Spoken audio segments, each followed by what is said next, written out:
Subscribe करें और दबाएं बेल आइकन ताकि कोई खबर रह न जाए।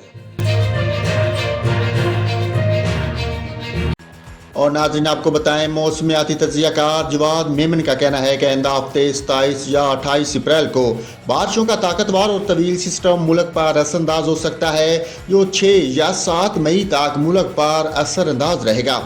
उन्होंने बताया कि आइंदा कुछ दिन मुल्क के बेशतर मकामात पर मतला साफ, मौसम खुश्क और गर्म रहेगा, जबकि पंजाब और सिंध के मैदानी इलाके गर्मी की लपेट में रहेंगे।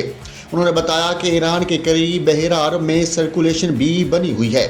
मौसमियाती तजियाकार का बताना है कि सिंध बलोचिस्तान के सहली इलाकों में इस सिस्टम के ज़ेर असर अच्छी बारिश का इम्कान है, जबकि सिंध के 80 से 90% इलाकों में बारिश की पेशगोई की गई है।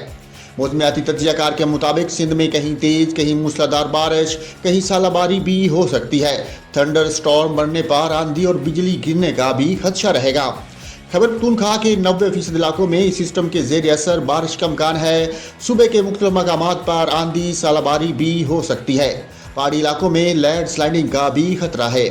मौसमियाती तजियाकार के मुताबिक पंजाब के 90% इलाकों में कहीं तेज़, कहीं मूसलाधार बारिश और सालाबारी का इम्कान है। पंजाब के शहरी इलाकों में अर्बन फ्लडिंग का भी खतरा है। इसी तरह बलोचिस्तान के 80 से 90% इलाकों में बारिश और पहाड़ी इलाकों में फ्लैश फ्लडिंग का खतरा है।